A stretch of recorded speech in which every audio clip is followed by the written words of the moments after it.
Hi ladies, I wanted to share with you some excerpts from a live I recently did on the importance of community and connection.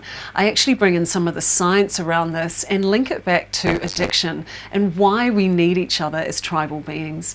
One of the reasons I really created the app was to create a safe space, and over the coming months I'm going to be sharing a lot more information as to why I made that decision. There's a lot of information I haven't shared with you over the past few years. I've really been waiting for the right time and the right place to be able to share some of the research and information that I've been delving into over these past several years. I really believe that now more than ever on our planet we need to take our health and well-being into our own hands. Never has there been a time where our metabolic health and prevention of disease and balancing our immune systems has been more important. I really hope that you choose to join us over here in Switch Aura community. I've never seen such a vibrancy within the app. The past week has been electric and very exciting. It feels like the good old days back in Facebook where I know you ladies were. I'm very excited. We have so many events coming up. I look forward to seeing you there. You know, I've always been interested in health and well-being and really longevity. You know, what does it take to live our best, healthiest, most vibrant and happiest life, our most fulfilling life, right? One where we're experiencing joy. Now, the more isolated we become as a society in this modern world, the more depression and anxiety and mental health issues that start arising. And there's some really interesting studies being done in this area. And, you know, the bottom line is we're tribal beings. We are built through our brains, through the evolutionary process for connection, for love and connection, for the security of being in a tribe, for a safe place. And so the way that the whole human brain is designed and our nervous systems are designed really is centered around the need for connection. You know, our survival relied on it. And, you know, I love the kind of hunter-gatherer story when it comes to this, because, you know, we have the feminine and the masculine and the tribes of how we evolved. And the men had one job. They had to go off and get the beast. And so over the evolution of the male brains, they became quite single-focused. Whereas the feminine, we were the gatherers. And before agriculture and before we actually planted our first farms, we were foragers. And as such, while the men were away, there was a lot of volatility within the tribe where we were, because often they'll be off hunting for weeks at a time. And so we had to protect and raise the young. We had to share the responsibilities of that. You know, this whole saying, it takes a tribe, you know, a village to raise a child. It takes a village to raise a good human too. And so we had to rely on sharing a lot of information about where the weeds were, the wild weeds that we're eating, the berries, you know, the nuts and things like that. And if we picked things at the wrong time, we could have killed the tribe. So we relied on sharing detail. And so we've evolved the feminine brain needing to get out a few more thousand words in a day than our male counterparts. And so community for women, not only women, but men is very important as well. And there's very solid studies done on this that I'll share with you shortly. But, you know, we really relied on each other for this sharing of information. And there's some very key differences between the feminine and masculine brain, as you know. And, you know, as we came out of our villages and out of our tribal settings and moved towards cities and kind of got stuck into our 9-to-5 jobs, that disconnection of community has kind of played a lot of tricks on our mental health and well-being over the years. Our brains haven't caught up to this isolation process. And so now we're often sitting, you know, in apartments or in our homes isolated. We go to jobs, and often those jobs, we're not sharing the same values and interests as our co-workers. And so we go home and then we're sitting down and we've got, you know, what do we do for company? And I think one of the key issues with the restructuring of society too is now we are relying on our partners or our husbands to fill all of our needs, mental, emotional, spiritual, and psychological needs that we used to actually get from each other, from being part of a community. And a lot of psychologists have looked at this and they thought, well, that's actually one of the major downfalls in relationships, because now we are looking for a partner that will fill all of those needs, whereas you're not going to get all your needs met from a relationship. We need to find other relationships that tick other boxes and fill other boxes up for us. Most of you will be familiar with the Harvard study of adult development. It was a longitudinal study that was done over 85 years, and they followed generations of people, and the conclusion that they came to at the end of that, what they were looking at was, how do we live, what attributes creates longevity, the happiest and most fulfilled and healthiest lives. And at the end of 85 years, they to date, they looked at it and they said it wasn't diet, it wasn't exercise, it wasn't other risk factors like smoking and alcohol or anything like that.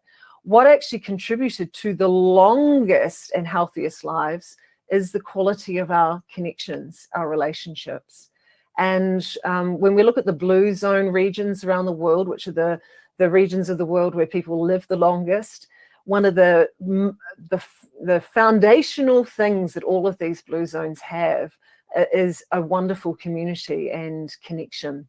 And, we know that if we look at the retirement statistics, as soon as people retire and they give up their sense of purpose and their that something that's motivating them to keep them going, and that connection that they're getting outside of their homes, people's health declines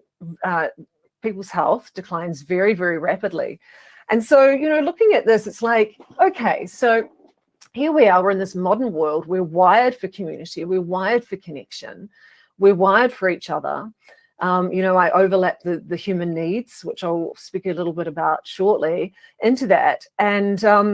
And then we look at the way that society is in the world of social media, where we're kind of behind a screen, we're behind screens now, but I'm going to give you the good news. We're behind screens and we're not actually building quality relationships anymore. We're commenting, we're meeting people, but we're not actually building the relationships that we need. And so there are principles around community that I want to share with you tonight, because why I'm excited about this whole new makeover of what we're doing and where we're going and growing as a community is the invitation is for all of us to co-create something really special and unique. And there's some ways that we can all do that, to participate in that. And I've got goosebumps coming up right now, because I just, it was a big decision to really move away from Facebook. Lots of reasons why I did that, lots and lots of reasons, and I'll start sharing more and more of those with you as time goes on. But the main reason really was to secure our community and to create a community where we're focused on particular values and transformations. We've got shared goals, we've got shared visions, and we're not distracted. We're not having ads pop up or somebody posting something and we're all over the place. To me, this community is an opportunity to give you a safe place to come in, to do your transformational work, to encourage each other, support each other, cheerlead each other, learn and grow together, and really bring back that deep, authentic sense of what community is, which is how we're wired. And, we look at it today with the rates of anxiety and depression and suicide and mental health issues. And, a lot of psychologists look at that and, your doctor will say, right, just take this pill. You're low in serotonin. It's to do with your brain chemistry. Whereas that is the symptom of something else that's more underlying. And the symptom, we can look at all those symptoms, but the cause is really disconnection, safe space. And one of the things about women, going back to how many words, and I think you'll all relate to this, we sit down with our partners often and we'll start talking about something, and it's because something's come up and we're trying to process and organize our thoughts within our own mind. And our partners will say a couple of things. One, often it's, what's the point?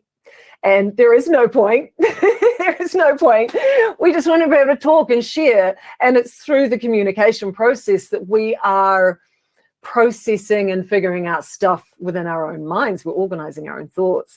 So there's no point. And then often they'll try and jump in and fix it. We're like, we don't want you to fix it. We just want to talk about it, you know. So again, you know, women need women. We really do. We need each other. And I think, you know, one of the scariest things over the last few years is, you know, it's even written in the, it's so funny. I was doing some research on this lately, and the CDC website was actually talking about the importance of health and how that is the #1 health risk. And I've got some interesting information here on the health risks. I printed some stats out because this is mind-blowing. Let me read you this. The risks of loneliness and disconnection and lack of community. It significantly increases people's health risk more so than smoking, obesity, and physical inactivity. Social isolation is associated with a 50% increased risk of dementia. We need to use our brains. We don't just need to use our brains to talk. We need to use our brains to learn. That's called neuroplasticity. It's through learning and pushing ourselves to learn new things that we are creating new neural pathways. We're stimulating BDNF, which is brain-derived neurotrophic factor, where we are creating and building new neurons to keep our brains young. So important. That's why one of the values here is growth, right? Learning and growing together. The other risk factor here, poor social relationships, was associated with a 29% increased risk of heart disease. 29% increased risk of heart disease, and a 32% increase in stroke. It's like, forget the diet. We just need to hang out as sisters. Could you imagine if we can tick all of those boxes, actually cover all the health bases, but also get the community right? It's just longevity right there. And loneliness among heart failure patients was associated with nearly 4 times increased risk of death, 68% increased risk of hospitalization, and 57% increased risk of emergency department visits. I have got this. How many of you know about the rat study? Well, there's lots of rat studies. Anyway, this famous rat study was done around community. There were these researchers that were looking at addiction. They were studying addiction. And they put a rat into its little cage, and they gave it two options for liquid. One was just water, and the other one was water that was laced with heroin. And I don't know much about heroin, never been up on my radar. I don't know people, that have done heroin. But one of the things that I do understand about heroin is that it is the reason why people get so addicted to that, and why it's such a extraordinary, addictive substance, is that it does make people feel as though they're in their mother's womb. It's the most loving feeling, right? So they're looking and seeking for connection. Anyway, so these rats this rat was given these 2 options, and the rat that was in its cage became addicted to heroin every time. And so a new professor came into the study and looked at this and said, we're doing this study all wrong. We can't just put a rat in isolation and know whether that is, the thing. So this famous professor, this is quite a famous study, he created what became known as Rat Park. He literally put, treadmills in there and, just lots of fun things and lots of rats. So it was community, and there was it was like a theme park for rats. And they did the same thing. They put these 2 bottles in. They had the water, and they had the water laced with heroin. And what was amazing was, while every rat tasted both, every single rat rejected the heroin-laced water and went for the straight water. And so what's come out of that is, particularly around the research and addiction, is how important community, love and connection, compassion, a safe place to be able to be vulnerable, to share, to help each other, to contribute to each other, to feel as though we have a sense of purpose. All of these values is really what is the difference between someone that may end up isolated in addiction, dealing with anxiety, and kind of just going down that pathway, or actually being able to overcome addictions and find fulfillment and joy and a sense of purpose in their life. So, I think just looking at these two kind of studies is a really interesting way of going, okay, so community is actually important for our survival. It was interesting back, 7 years ago when I created our first community. And one of the things that we became really, really well known for online was our communities in Facebook. We had our private communities in there, and just everyone that came in used to say to us, "This is the best community I've been in Facebook." And it was interesting because we always had moderators in there, reading posts and contributing, and our support team. And occasionally I kind of got a little bit of criticism because some unhappy person would say, "Well, they took down my post, blah, blah, blah, blah, blah." And we did do that occasionally. And I used to warn people, if you're going to show up here and be unconscious, this is not the place to do that. You can contact us, our support team, privately, whatever. But we had very strong values within the community of how we showed up, right? If growth and becoming the best version of ourselves is something that we are here for, then we need to align to the same values and principles of what that means, of how do I show up and be the best me? How do I show up and practice conscious and mindful communication? How do I show up and, ask for help and be vulnerable and then contribute to others? There's all these different things. And so, we really became a company that was really, really well known for the security and safety of next level community. And those of you that are here now that were with us way back in the beginning will attest to that. And this is exactly kind of, over the last few years, with kind of the disconnection of society. We've been locked up, we've been told to isolate, we've been told to fear each other, we were told to wear masks so we can't connect with each other. It has been a terrible few years for a lot of people, particularly people living on their own, or not having a close network of friends, people that may have shared different values or different opinions throughout that time. There was a lot of destruction of kind of breakdowns in relationships across the gamut of all society.